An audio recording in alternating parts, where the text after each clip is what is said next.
Kalau kita melihat melihat berita pada hari ini, beberapa masyarakat yang masih ada tinggal di kandang bebek, masih ada yang masyarakat yang harus tinggal berbagi dengan tikus gitu, yang seperti terakhir yang ada di Cilenggang, yang hal tersebut itu hanya beberapa meter dari kantor dari rumah dinas wali kota yang sangat megah di tengah-tengah pusat pengembang di BSD sana. Periode ini Ben, kita tidak pernah merasakan bagaimana kota ini selangkah lebih maju. Kami masih sulit mengakses informasi. Kami masih menemukan pungli setiap ajaran baru. Kami masih menemukan infrastruktur yang dibuat asal-asalan. Kami masih menemukan orang sakit yang susah berobat, walaupun katanya semua puskesmas itu bisa untuk mengobati bisa diakses oleh masyarakat. Di dua periode ini yang notabene dikuasai oleh dinasti Banten, tidak ada perubahan yang signifikan gitu. Proyek mangkrak, sekolah pungli begitu, dan tadi seperti yang sudah disinggung dari awal bahwa ada penghargaan terkait transportasi. Ya saya mau tanya, transportasi yang mana yang sudah dibuat oleh Pemkot Tangsel sehingga dapat penghargaan? Bahwa terkait pendidikan, bahwa setiap tahun setiap penerima mahasiswa baru kami masih melakukan pemantauan terkait penerima mahasiswa baru, dan kami masih menemukan berbagai pungutan liar yang notabene dibungkus dengan bahasa sumbangan tadi. Kamuflasenya sumbangan, bahwa itu ternyata pungli gitu.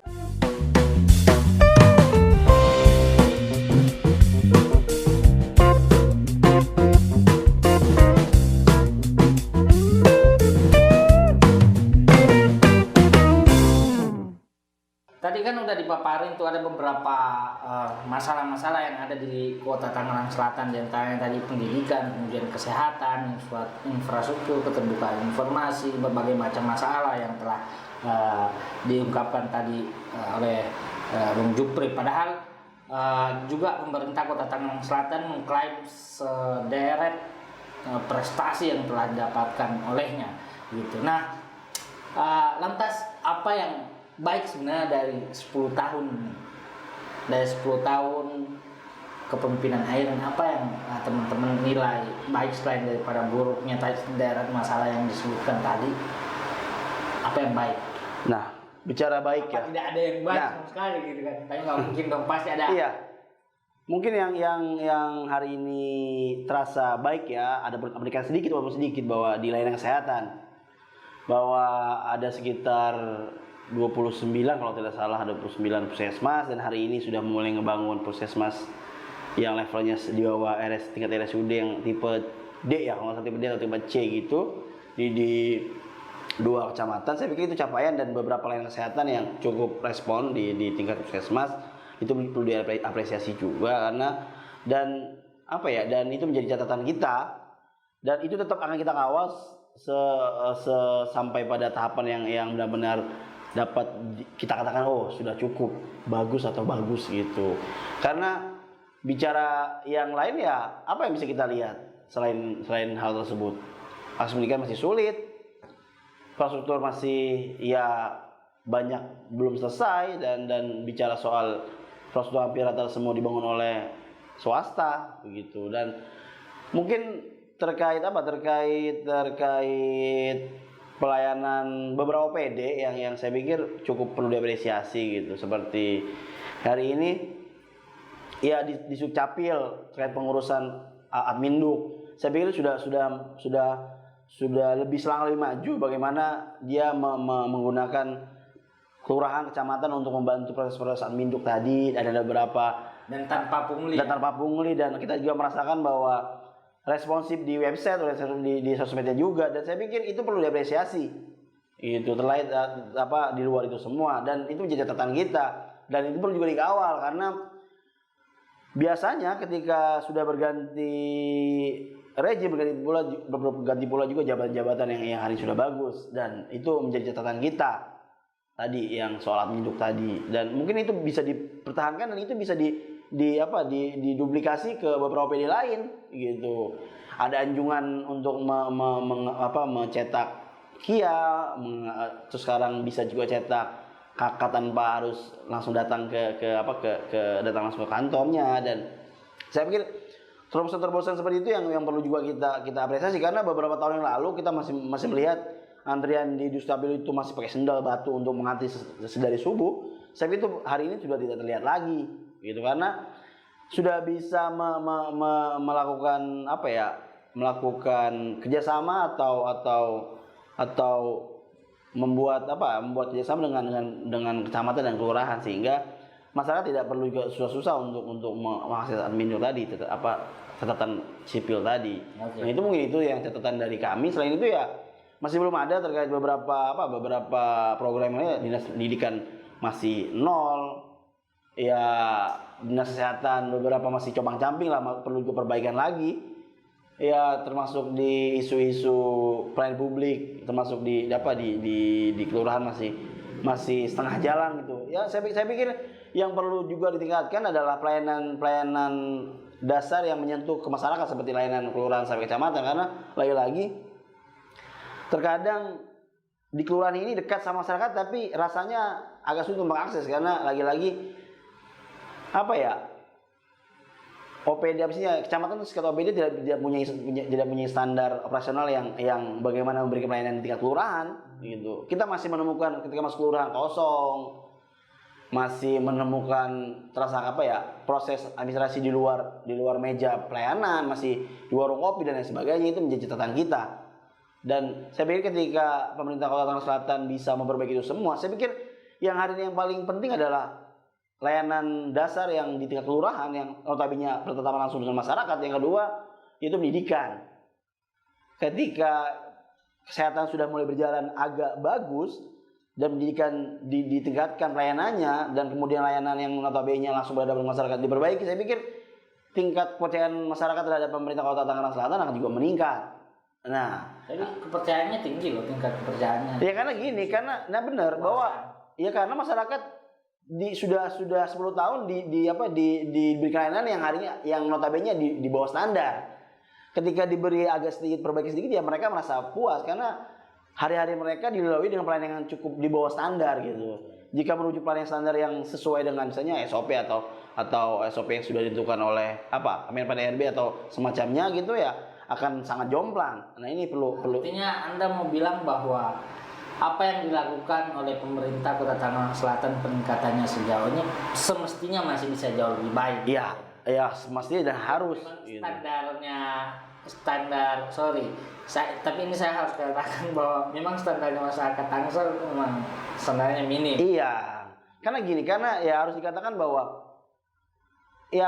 sementara yang masyarakat kelas menengah yang tinggal di klaster-klaster mewah pengembang, mereka tidak berhubungan langsung dengan birokrasi, karena mereka bisa membayar orang kelurahan untuk menyelesaikan proses administrasi mereka. Sementara yang orang-orang kayak saya ini yang harus berjibaku menghadapi orang kelurahan yang kadang-kadang sudah seperti levelnya kepala dinas yang tidak mau ditemui. Nah ini yang saya pikir harus diperbaiki juga, karena mental birokrasi zaman feodal ini harus dirubah. Bagaimana mereka sebagai pelayanan masyarakat, bukan lagi sebagai penguasa yang arogan gitu. Saya pikir ya wajah-wajah pelayanan publik dasar yang notabene berhubungan dengan masyarakat harus tampil humanis lah. Lebih mengedepankan ya pelayanan yang prima gitu, nggak lagi soal bagaimana masyarakat yang harus menghamba kepada para pejabat-pejabat itu. Mungkin itu sih. Baiklah, para penonton Buka Data. Tentu kita kalau bercerita masalah Tangsel ini sederet masalah dan cukup banyak ya yang bisa Bung Jupri ceritakan, dan tentu ini akan memakan waktu yang banyak gitu kan. Nanti ini bisa kita bicarakan dari forum-forum atau diskusi berikutnya ya, jangan dibuka semuanya sekarang. Paling tidak hari ini beberapa hal tadi sudah disampaikan oleh Jupri gitu kan, tentang kondisi-kondisi Tangsel ya, soal masalah-masalahnya di balik prestasi yang selama ini diklaim gitu. Nah, menjelang Pilkada 9 Desember 2020 nanti ada 3 calon yang bertarung dan tiga-tiganya powerful rasa-rasanya. Nah, apa harapan teman-teman gitu, mewakili masyarakat Tangsel tentunya. Mudah-mudahan ini mewakili masyarakat Tangsel ya, harapannya gitu. Apa harapannya untuk ketiga paslon ini gitu? Ya pasti tadi seperti sudah dipaparkan depan, persoalan seperti ya standar sebenarnya sih terkait keterbukaan informasi, akses informasi lah. Data informasi itu karena hari ini sulit. Jadi pesan untuk para calon wali kota berikut nih di tanggal 9 Desember besok ya, harapan bahwa mereka harus berani gila gitu, harus berani juga mengorbankan mengorbankan tenaga dan pikiran untuk bagaimana merubah yang hari ini yang belum sama sekali baik untuk diberi loncatan yang saya pikir harus ekstrim, karena mungkin masalah kita standarnya di bawah, dan kita harus juga menunjukkan bahwa mereka harus melakukan perubahan, bagaimana masyarakat ini mendapatkan pelayanan yang benar-benar prima gitu ya, sesuai dengan ketentuan dan dilayani dengan baik gitu. Karena hari ini saya tidak melihat bagaimana isu-isu terkait transparansi, korupsi dan yang kebijakan publik yang berpihak kepada masyarakat belum ada. Hanya berwacana bagaimana ya normatif saja, tapi tidak pernah masuk dalam ranah hal yang sifatnya ini langsung dirasakan oleh masyarakat. Ternyata bicara soal anggaran RT, anggaran RW, semua bicara soal insentif anggaran, saya pikir iya itu lebih baik di skip dan menawarkan gagasan. Ya itu lagi-lagi harus kerja keras dari para masing-masing paslon agar gagasan yang hari ini ideal itu bisa diterima. Kan ini cara penyampaian, jadi nggak cuma sebatas datang ke konstituen dengan menjabarkan visi misi tapi tidak pernah menyentuh hati mereka. Ini yang menjadi catatan kita, bahwa paslon hari ini harus masuk ke dalam ruang-ruang yang ada di masyarakat, harus menyentuh hatinya, jangan cuma diambil suaranya, tapi pasca nanti pilkada mereka tidak pernah diakomodir secara kepentingan haknya sebagai penerima layanan. Itu sih. Saya pikir nggak perlu gagasan ngawang-ngawang, cukup konkret bahwa apa konkretnya? Ya mungkin gini, ketika misalnya reformasi birokrasi di tingkat kelurahan sampai kecamatan, itu karena itu yang paling dasar. Terus mempermudah akses kepada pejabat terkait, mulai dari pendidikan, kesehatan, semua. Ketika ada persoalan ya langsung bisa diakses oleh pejabat terkait. Jadi eksekusinya langsung ke siapa yang kira-kira di antara tiga paslon, siapa yang kira-kira bisa melakukan itu? Nah, kalau ini nih agak menarik bahwa saya pikir semua punya gagasan, tapi saya pikir hari ini belum ada yang ke arah sana, hanya sebatas jual gagasan aja. Mungkin kita bisa melihat beberapa tokoh-tokoh muda, ada Saras, ada siapa, ada Ibu Ajija, terus ada Pilar.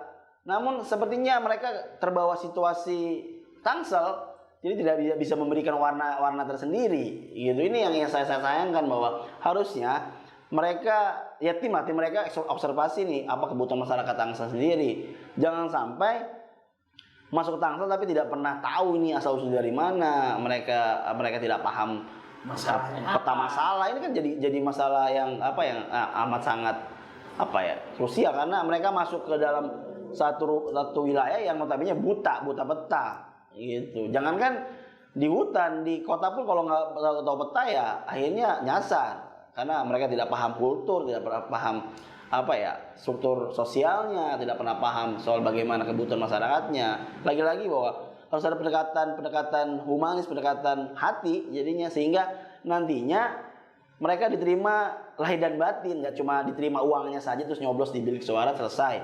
Besoknya begitu lagi, karena saya pikir harus juga dirubah. Menang kalah urusan nanti, yang penting melekat di hati masyarakat, sehingga ketika ada peluang lagi bisa mencalon kembali. Saya pikir ya gagasan-gagasan itu yang harus juga sampai kepada masyarakat Tangerang Selatan. Saya selaku masyarakat Tangerang Selatan sangat ingin ada calon wali kota yang menyentuh secara hati loh, nggak cuma gagasan wacana omong kosong yang hari ini berseliweran di media massa gitu loh. Stop lah, saya pikir buang-buang anggaran untuk lab service atau ya, saya pikir harus ada kerjaan konkret lah. Walaupun nanti dicap sebagai ya kampanye, tapi nggak apa-apa, harus mengedepankan komunikasi humanis dan tadi lagi-lagi harus paham peta juga, jangan main asal aja gitu. Mungkin Oke. Baiklah, Bung Jupri, sudah hampir sejam mungkin kita berbincang-bincang, menarik tentunya. Apalagi kita begitu masuk bicarakan tentang pilkada, rasanya semakin menarik ya teman-teman. Namun sayangnya video kali ini mesti berhenti sampai di sini, dan mungkin kita bisa lanjut bincang-bincang di sesi berikutnya. Teman-teman sekalian, nonton Buka Data dan untuk channel Anotasi ID, jangan lupa ke depan kita akan menghadirkan narasumber yang juga kompeten dan menguasai dengan isu-isu yang tentu pembahasannya akan berbeda, tapi juga akan lebih spesifik pada data gitu. Nah, kawan-kawan sekalian yang ada di rumah ataupun di mana saya yang sedang menonton video ini, saksikan kami pada video berikutnya. Jangan lupa subscribe, like, komen, dan share tentunya. Untuk itu teman-teman bisa komen kira-kira apa yang bisa kita tampilkan ke depannya, kita mengundang siapa ke depannya. Teman-teman bisa mengusulkan pada kolom komen agar video kita bisa menyajikan narasumber yang semakin hari semakin menarik. Baiklah, terima kasih kalau begitu Bos Jupri. Sampai di sini, dadah.